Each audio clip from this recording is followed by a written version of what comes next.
Y desde Ecuador conversamos con Monseñor David de la Torre, secretario general del Episcopado Ecuatoriano, para que nos comparta sobre la situación actual en su país, qué ha sucedido en los últimos días.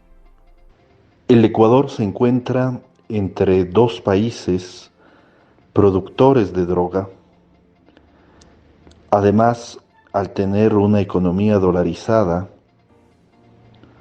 desde hace varios años se convirtió en un lugar de paso de la droga y también de lavado de activos provenientes de la droga. Los gobiernos pasados han acordado con estas bandas criminales acuerdos de paz para dejarles la libertad de sus negocios ilícitos a condición de que haya paz en el país.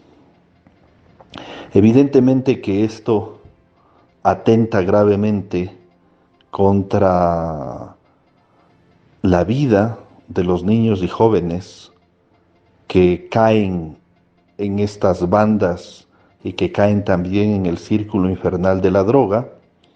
Y es así entonces que la situación insostenible en las ciudades, en los barrios marginales, ha hecho que el Estado busque detener a estas bandas.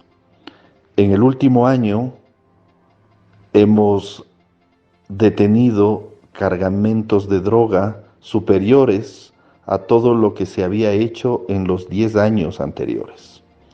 Eso muestra entonces, por una parte, el compromiso del Estado en la erradicación de este mal, pero evidentemente eso tiene consecuencias.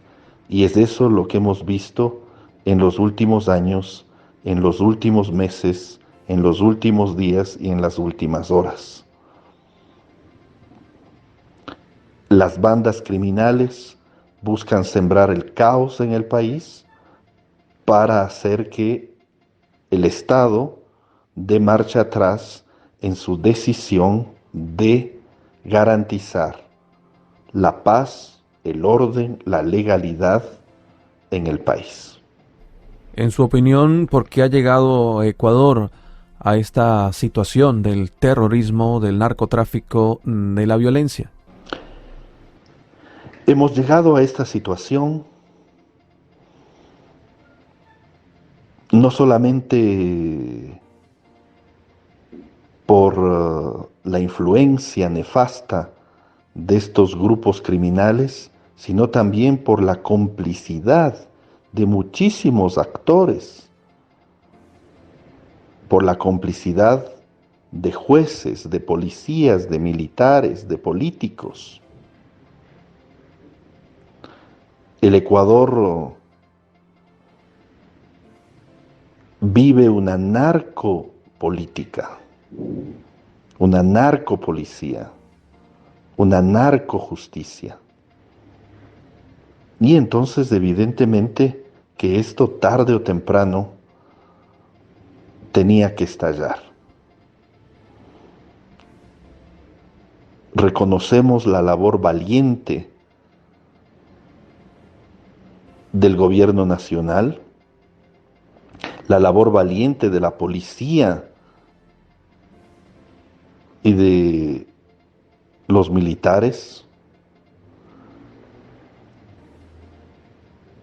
Es una lucha de todos los ecuatorianos, de todos los hombres y mujeres de bien, y es una lucha que no solamente es nuestra, sino que debe ser la lucha de la comunidad internacional, porque estas bandas criminales son transnacionales.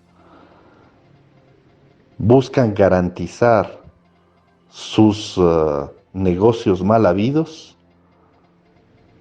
no solamente en el Ecuador, sino en toda América Latina. ¿Y qué llamado hace la Iglesia a los actores sociales, políticos, en este momento de zozobra en el país, para quizás llegar a un acuerdo? Hacemos un llamado a la valentía, al coraje del gobierno nacional para que tome las decisiones que debe tomar y que en gobiernos pasados, por complicidad o por cobardía, no se han hecho. La decisión de enfrentar a estas bandas criminales sin ninguna complicidad. El llamado a todas las fuerzas políticas y sociales para que, dejando de lado cualquier interés particular, podamos realmente unirnos alrededor del país, del Ecuador, alrededor del futuro de nuestros niños y jóvenes, alrededor del bienestar y del progreso de los más pobres y vulnerables. Y un llamado a todos los ecuatorianos para que no cedamos al pánico, para que retomemos nuestras actividades y nuestros compromisos cotidianos, para demostrar a estas bandas delincuenciales que somos un país que está de pie y que los esperamos de pie. Y también, y esa es nuestra fe, un llamado a estas bandas criminales para que dejen las armas, para que dejen el crimen, para que vuelvan a los valores de sus familias, de sus padres, para que vuelvan a Dios. En los años anteriores hemos tenido noticias sobre el trabajo que ha hecho la Iglesia para establecer diálogos en el país con excelentes frutos. Ahora la Iglesia realizará algunas iniciativas que contribuyan a alcanzar, a fortalecer la paz. La Iglesia realiza muchas acciones que contribuyen a la paz. La Iglesia Católica en el Ecuador está donde el Estado aún no ha llegado. Ahí, en esos barrios donde impera la delincuencia, el narcotráfico, el único lugar de paz, el único oasis de paz, de encuentro, de diálogo, sigue siendo la Iglesia. Y hay que reconocer la valentía de la vida religiosa, de la vida consagrada, de sacerdotes y laicos que arriesgan su vida cada día para dar un futuro mejor a los niños y jóvenes de nuestro país. Estamos, como siempre, abiertos y dispuestos a participar de toda iniciativa que favorezca el diálogo, el encuentro, la búsqueda conjunta de soluciones a este y a otros problemas. Y sobre todo ponemos al servicio del país nuestra autoridad moral para poder dialogar con todos los sectores, con todos los grupos, en función de un gran acuerdo nacional, de un gran acuerdo de paz a nivel nacional, de un gran acuerdo que nos lleve al diálogo y a la construcción de mejores días para todos.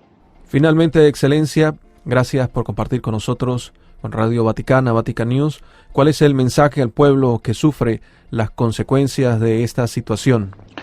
Nuestro mensaje al pueblo ecuatoriano es que la violencia no prevalecerá, la violencia no tiene la última palabra, que no cedamos a la tentación de atacar la violencia con más violencia y que volviendo nuestros ojos a Dios, en este año en el que el Ecuador celebra los 150 años de su consagración al Sagrado Corazón de Jesús, podamos confiar que Dios, Señor de la vida, Señor de la paz, está con nosotros. Voz de Lupano, siempre contigo.